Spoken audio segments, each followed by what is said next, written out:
नमस्ते friends, welcome to study with Neelam. हमारी GK 5000 series का यह दूसरा पार्ट है। दूसरा पार्ट लाने में बहुत टाइम लग गया, बट अब कंटिन्यू ये पार्ट आएगा हर 2 दिन छोड़कर।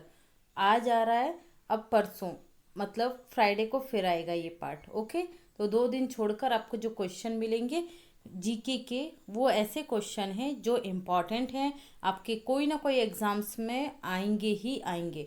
मतलब ये आते ही आते हैं। आप कोई भी एग्ज़ाम देख लीजिए, अगर आप लोग, मैं आपको बार बार बोलती हूँ, आप कोई भी एग्ज़ाम की तैयारी कर रहे हो, आप अगर प्रीवियस ईयर के क्वेश्चन पेपर लगा रहे होंगे तो आपके सिलेक्शन के चांसेस बढ़ जाएंगे।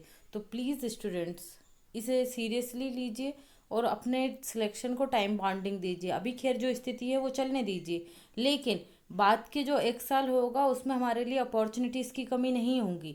तो हमें अभी से तैयार करना है। हमें ये सोचना है कि जो अपॉर्चुनिटीज़ बाद में आने वाली हैं उसके लिए हमें अभी गोल्डन चांस मिला है कि हम कितने तैयार हो रहे हैं। ओके, चलिए तो शुरू करते हैं हम। असम दिवस कब मनाया जाता है? तो ये मनाया जाता है 2 दिसंबर को। कब मनाया जाता है? 2 दिसंबर को। असम के सीएम कौन है भाई? सर्बानंद सोनोवाल। कौन है? सर्बानंद सोनोवाल। इन्हें कौन सा पुरस्कार मिला है? इन्हें मिला है श्यामा प्रसाद मुखर्जी पुरस्कार। श्यामा प्रसाद मुखर्जी पुरस्कार सर्बानंद सोनोवाल को। बढ़ते हैं अगले क्वेश्चन की तरफ। विजयवाड़ा किस नदी के किनारे बसा हुआ है? विजयवाड़ा बसा है कृष्णा नदी के किनारे। किस नदी के किनारे? कृष्णा नदी के किनारे। कहाँ पर है? कर्नाटक में है। कहाँ है? कर्नाटक में विजयवाड़ा, कृष्णा नदी। नेक्स्ट क्वेश्चन, अहोम विद्रोह का नेतृत्व किसने किया था? 1828 में अंग्रेजों के विरुद्ध हुआ था भाई अहोम विद्रोह, और इसका नेतृत्व किया था गोमधर कुंवर ने। किसने किया था? गोमधर कुंवर ने किया था।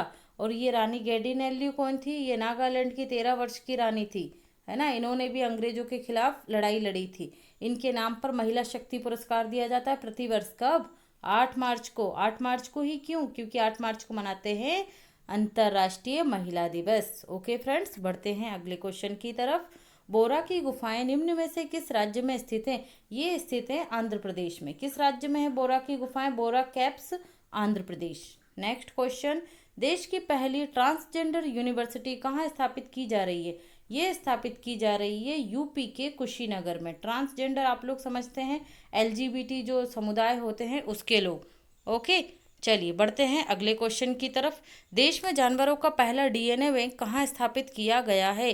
तो ये स्थापित किया गया है उत्तर प्रदेश के बरेली में। कहाँ पर? यूपी के बरेली में स्थापित किया गया है। अयोध्या का पुराना नाम क्या था? फैजाबाद, है ना।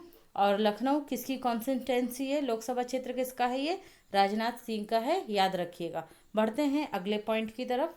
देश का पहला हाथी अस्पताल कहाँ स्थापित किया जा रहा है? ये यूपी के मथुरा में स्थापित किया जा रहा है। मथुरा में। ये किसकी लोकसभा क्षेत्र है? हेमा मालिनी का लोकसभा क्षेत्र है मथुरा। अमरावती क्या है? अमरावती है आपका जो 2024 में आंध्र प्रदेश से अलग होकर तेलंगाना बना है, तो तेलंगाना की कैपिटल बनेगी 2024 में क्या? अमरावती। और अभी क्या है इसकी कैपिटल? अभी दोनों की, आंध्र प्रदेश और तेलंगाना की संयुक्त कैपिटल है हैदराबाद। ओके फ्रेंड्स, बढ़ते हैं अगले पॉइंट की तरफ। हिमाचल प्रदेश की क्रमशः समर और विंटर कैपिटल कौन सी है? यहाँ पर आपसे कंटिन्यूस पूछा गया है, क्रमशः पूछा गया है। तो पहले आपको समर बतानी है, उसके बाद विंटर बतानी है। तो समर है शिमला और विंटर है धर्मशाला। समर क्या है? शिमला है, एसएस से याद रख लो इसे। और विंटर क्या है? ये है आपकी धर्मशाला। धर्मशाला से आपको एक और चीज़ याद आई होगी, अभी चीन से विवाद चल रहा है तो ध्यान रखिए। चीन ने तिब्बत के जो लोग हैं उन्हें वहाँ से निकाल दिया था जब तिब्बत से, तो वो शरणार्थी बनकर कहाँ आए थे? भारत आए थे। और भारत ने उन्हें कहाँ शरण दी है? हिमाचल प्रदेश के धर्मशाला में। तो तिब्बत की संसद कहाँ है भारत में? तो ये धर्मशाला में है, याद रखिएगा। ओके फ्रेंड्स, बढ़ते हैं अगले पॉइंट की तरफ। दुनिया की सर्वाधिक कमाई करने वाली खिलाड़ी महिला कौन बन गई है? तो ये बन गई है नाओमी ओसाका। नाओमी ओसाका किस देश की हैं? पहली चीज जापान की है। दूसरा पॉइंट इंपॉर्टेंट, क्या खेलती हैं? टेनिस खिलाड़ी हैं। टेनिस खिलाड़ी हैं। और तीसरा पॉइंट तो इम्पॉर्टेंट है ही कि ये खिलाड़ी महिलाएं जो सबसे ज़्यादा कमाई करती हैं। लोकसभा में अध्यक्ष के मत को क्या कहा जाता है? अध्यक्ष के मत को कहा जाता है निर्णायक मत। देखिए, लोकसभा में 545 सदस्य होते हैं। जब कोई विधेयक, प्रस्ताव, अधिनियम आता है तब इनके पक्ष में और विपक्ष में वोट लिए जाते हैं। पक्ष और विपक्ष में। ओके, तो देखिए जब बराबर मत पड़ते हैं, सपोज 45-45 मत पड़े हैं, अब इसमें टाई अप की कंडीशन आ रही है, तो जो अध्यक्ष होता है वो क्या करता है, अपना मत किसी को भी दे सकता है। जब अध्यक्ष अपना मत देता है पक्ष में या विपक्ष में, तो उसे क्या कहा जाता है, निर्णायक मत। क्यों? क्योंकि अध्यक्ष के मत से उस विधेयक के पक्ष और विपक्ष की तरफ कहाँ जाना है ये डिसाइड हो जाता है, अधिनियम, प्रस्ताव या विनियम का। बढ़ते हैं अगले पॉइंट की तरफ। हाँ, यहाँ पर मैं आपको बताना भूल गई, हमारे लोकसभा अध्यक्ष कौन है भाई वर्तमान में? लोकसभा अध्यक्ष है हमारे ओम बिरला। कौन है? ओम बिरला। इनका लोकसभा क्षेत्र क्या है? कोटा, कोटा राजस्थान, याद रखिएगा। पहले लोकसभा अध्यक्ष कौन थे? Ganesh Vasudev मावलांकर, Ganesh Vasudev मावलांकर। Okay friends, next point. Coromandel तट पर सर्वाधिक वर्षा होती है किस मानसून से? उत्तर पूर्वी मानसून बोलते हैं इसे, या इसे ही लौटता हुआ मानसून भी कहा जाता है।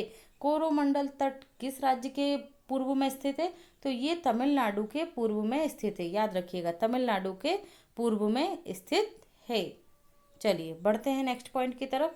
कंप्यूटर की स्मृति का मापन किया जाता है, किससे किया जाता है? बिट्स में किया जाता है। हमेशा याद रखिए, कंप्यूटर की जो मेमोरी होती है वो बिट्स में मापी जाती है। भारतीय संसद का सचिवालय किसके अधीन आता है? तो ये आता है संसदीय कार्य मंत्री के अधीन। किसके अधीन? संसदीय कार्य मंत्री के अधीन। आप लोग कमेंट सेक्शन में करके बताएंगे कि वर्तमान में संसदीय कार्य मंत्री कौन है हमारे। बढ़ते हैं अगले पॉइंट की तरफ। निम्न में से कृषि कर्मण्य अवार्ड किन फसलों के लिए दिया जाता है? गेहूं, चावल, दाल और मोटा अनाज। तो राइट आंसर इज सी, ये दोनों ही सही हैं। चावल और गेहूं और दाल और मोटे अनाज के लिए दिया जाता है, फलों के लिए, सब्जियों के लिए या और किसी चीज़ के उत्पादन के लिए नहीं दिया जाता है। ये आप लोग ध्यान में रखिएगा। ओके फ्रेंड्स, बढ़ते हैं अगले पॉइंट की तरफ। बुद्ध संघ में शामिल होने वाली प्रथम भिक्षुणी कौन थी? तो ये कौन थी? प्रजापति गौतमी। किसकी सिफारिश पर शामिल हुई थी? आनंद की। देखिए जो आनंद शिष्य थे महात्मा बुद्ध के, उन्होंने सिफारिश की थी कि महिलाओं को भी बुद्ध संघ में प्रवेश की अनुमति दी जाए। तो जब अनुमति दी गई तो पहली भिक्षुणी कौन बनी थी? प्रजापति गौतमी बनी थी। तंजौर का राजराजेश्वर मंदिर किस वंश के राजाओं द्वारा बनवाया गया था? ये बनवाया गया था चोल वंश के राजाओं के द्वारा। किसने बनवाया था?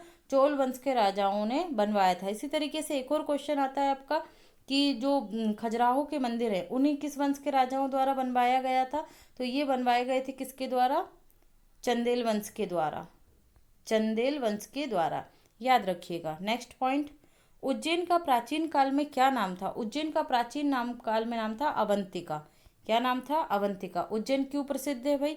यहाँ पर प्रति 12 वर्ष में कुंभ का मेला लगता है।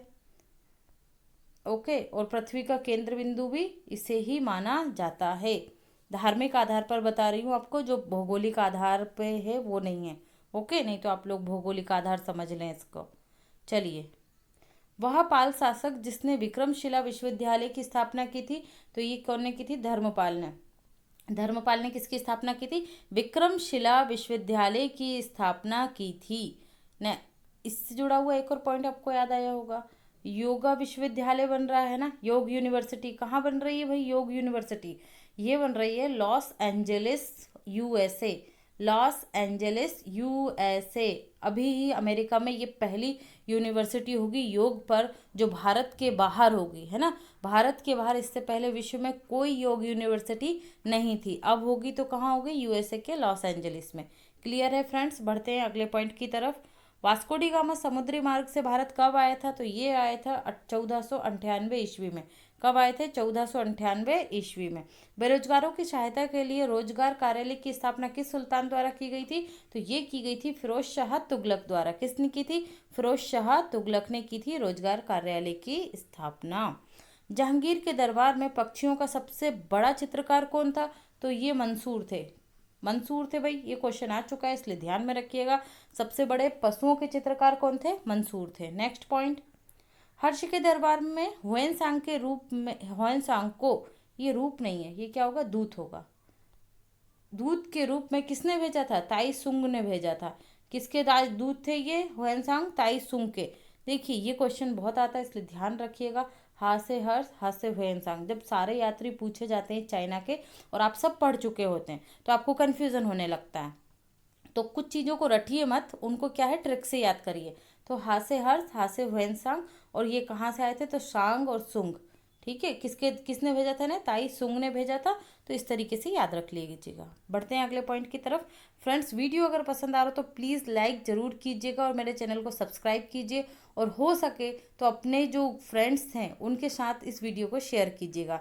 बढ़ते हैं नेक्स्ट क्वेश्चन की तरफ। संविधान में वर्णित मौलिक अधिकारों का संरक्षक कौन होगा, तो ये होगा सर्वोच्च न्यायालय और उच्च न्यायालय, सुप्रीम कोर्ट और हाई कोर्ट।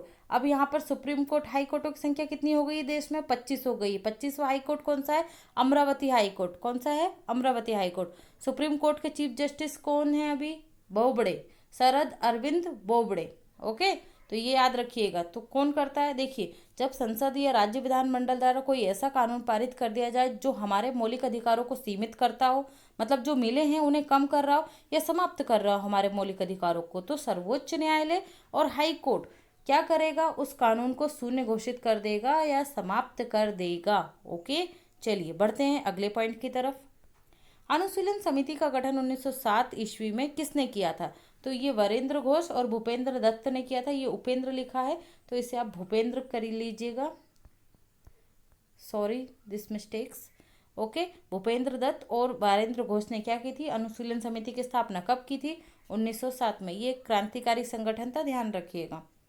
भारतीय राष्ट्रीय कांग्रेस के किस अधिवेशन में महात्मा गांधी ने कहा था, गांधी मर सकता है परंतु गांधीवाद सदैव जीवित रहेगा, और ये बात आज सत्य साबित होती है ना। हम गांधी जी के विचारों को आज भी फॉलो कर रहे हैं। स्पेशली कोई व्यक्ति विशेष नहीं कर रहा होता है, लेकिन जो हमारा देश है वो गांधीवादी विचारों को ही फॉलो करता है। तो ये किस अधिवेशन में कहा था गांधी जी ने, कराची अधिवेशन 1931। मोस्ट इंपॉर्टेंट है, ध्यान रखिएगा, किसी न किसी एग्जाम्स में आपको देखने को मिलेगा। कराची अधिवेशन 1931। नेक्स्ट पॉइंट है, द इंडियन स्ट्रगल नामक पुस्तक किसके द्वारा लिखी गई है, तो ये लिखी गई है सुभाष चंद्र बोस के द्वारा। द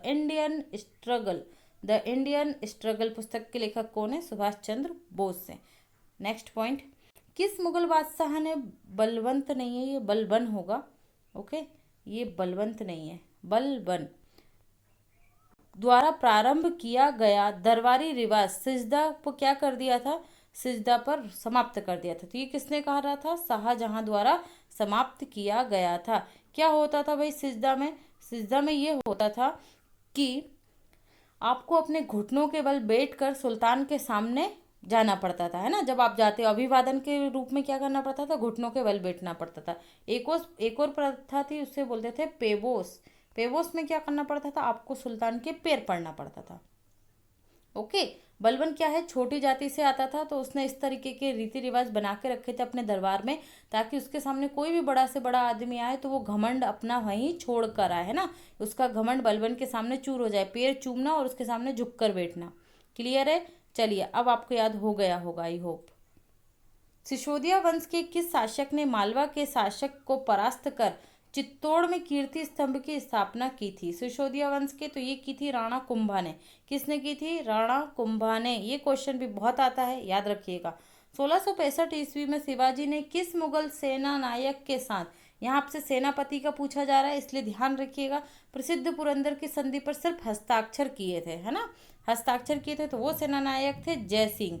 ओके, जय सिंह ने किए थे हस्ताक्षर पुरंदर की संधि 1665। नेक्स्ट पॉइंट देखते हैं, भारतीय राष्ट्रीय कांग्रेस का एकमात्र अधिवेशन जिसे महात्मा गांधी द्वारा संबोधित किया गया था, यहाँ आपसे बोला जा रहा है संबोधित किया गया था, तो वो कौन सा अधिवेशन था, बेलगांव अधिवेशन। कहाँ हुआ था, कर्नाटक में, कर्नाटक में हुआ था आपका बेलगांव अधिवेशन, याद रखिएगा। 1857 की क्रांति के नेता तात्या टोपे का वास्तविक नाम क्या था, तो वास्तविक नाम क्या था, रामचंद्र पांडुरंग, रामचंद्र पांडुरंग, तात्या टोपे। तात्या टोपे स्टेडियम कहाँ पर है भाई, भोपाल में है, तात्या टोपे स्टेडियम भोपाल। इन्हें कहाँ फांसी दी गई थी, इन्हें दी गई थी शिवपुरी के जंगलों में, मध्य प्रदेश में ही शिवपुरी के जंगलों में इन्हें फांसी दी गई थी, याद रखिएगा। बढ़ते हैं नेक्स्ट क्वेश्चन की तरफ। किसने विदेशी वस्तुओं को नष्ट करने को राष्ट्र के आत्मसम्मान से जोड़ते हुए कहा था कि विदेशी वस्त्रों की बर्बादी ही उनके साथ सर्वोत्तम व्यवहार है, तो किसने कहा था, ये कहा था महात्मा गांधी ने। किसने कहा था, महात्मा गांधी ने, याद रखिएगा। बढ़ते हैं अगले क्वेश्चन की तरफ। गुलबदन बेगम द्वारा रचित प्रसिद्ध पुस्तक कौन सी है? कौन सी रची थी गुलबदन बेगम ने? हुमायूं नामा। याद रखिएगा, बहुत आ चुका है ये क्वेश्चन। गुलबदन बेगम ने कौन सी प्रसिद्ध पुस्तक रची थी? तो हुमायूं नामा। तैमूर ने भारत पर कब आक्रमण किया था? कब आक्रमण किया था भाई तैमूर ने? इस क्वेश्चन का आंसर आप लोग मुझे देंगे, ये मैं अपने बता चुकी हूँ करंट अफेयर्स वाले सेक्शन में। ओके फ्रेंड्स, जिनको आंसर आता है वो ज़रूर आंसर दे, जिनको नहीं आता वो भी कोशिश करें कमेंट सेक्शन में जाकर आंसर देने की कोशिश करें। राइट आंसर मैं वीडियो के 1 घंटे अपलोड होने के बाद आपको कर दूंगी सेंड। ओके, टेंशन नहीं लीजिएगा ज़्यादा। चलिए बढ़ते हैं अगले पॉइंट की तरफ। किस आंदोलन में महात्मा गांधी ने पहली बार भूख हड़ताल का प्रयोग राजनीतिक हथियार के रूप में किया था? तो किस आंदोलन में किया था भूख हड़ताल का प्रयोग? ये किया था अहमदाबाद 1918 की जो मिल मजदूर थे उनकी जो हड़ताल थी उसकी प्रासंगिकता के समय क्या करा था गांधी जी ने? पहली बार भूख हड़ताल का प्रयोग किया था और इनकी मजदूरी में क्या हुआ था? इजाफा हुआ था, मतलब आंदोलन सफल रहा था। भारतीय संविधान के किस भाग में मौलिक अधिकारों पर चर्चा की गई है? भाग कौन सा है भाई? भाग 3 है, आर्टिकल 12 से 35 है ना। ये क्या दिए गए हैं? आपके मौलिक अधिकार दिए गए हैं, याद रखिएगा। बढ़ते हैं अगले पॉइंट की तरफ। हाँ, भाग 4 में क्या है? नीति निदेशक तत्व हैं, DPSP directive principle of state. तो ये दिए गए हैं 36 से 50 तक, है ना। चलिए बढ़ते हैं अगले पॉइंट की तरफ। क्रांतिकारी रामप्रसाद बिस्मिल को किस जेल में फांसी दी गई थी? कहाँ दी गई थी? गोरखपुर जेल में। कहाँ दी गई थी? गोरखपुर जेल में। इंदिरा गांधी नहर मुख्यतः किस राज्य को सिंचाई सुविधा उपलब्ध कराती है? तो ये कराती है राजस्थान को, याद रखिएगा। किस राज्य को? राजस्थान राज्य को सिंचाई उपलब्ध कराती है। मुस्लिम लीग द्वारा किस तिथि को सीधी कार्यवाही दिवस के रूप में निश्चित किया गया था? तो कब किया गया था? 16 अगस्त। इसका आंसर भी आप ही लोग देंगे। 2 क्वेश्चन हो गए आप लोगों के लिए, घबराइएगा मत। देखिए मैं आप लोगों को वही क्वेश्चन दे रही हूँ जो बहुत इजी हैं, लेकिन जब एग्जाम्स में आते हैं तो हम डेट्स के चक्कर में पढ़कर भूल जाते हैं। ओके, तो आप लोग एटलीस्ट कोशिश तो करेंगे। मैं आपको बता रही हूँ, अपलोड कर दूंगी 1 घंटे में। ओके, 2 क्वेश्चन हो गए आप लोगों के लिए, ध्यान रखिएगा। नेक्स्ट पॉइंट, वानर सेना और मंजरी सेना का संबंध किस आंदोलन से है? तो ये किस आंदोलन से था? भारत छोड़ो आंदोलन के समय वानर सेना किसकी थी? लड़कों की थी। और मंजरी सेना किसकी थी? लड़कियों की थी, है ना। लड़कियों की थी मंजरी सेना, लड़कों की थी वानर सेना। इसमें इंदिरा गांधी भी थी लड़कियों की मंजरी सेना में। Okay, next question. तो फ्रेंड्स ये था हमारा आज का वीडियो और ये था वीडियो का एंड। जो क्वेश्चन आपको दिए गए हैं कोशिश कीजिए, कोशिश करने से आपको आंसर पता चलेगा। घबराइए बिल्कुल नहीं, और वीडियो को लाइक कीजिए, शेयर कीजिए और मेरे चैनल को सब्सक्राइब कीजिए। अगर आपको कोई भी डाउट होता है तो कमेंट सेक्शन में ज़रूर कमेंट कीजिए। मैं जितने भी कमेंट आ रहे हैं अभी सभी का रिप्लाई करती हूँ और आगे भी करती रहूँगी। Okay friends, thanks for watching this video.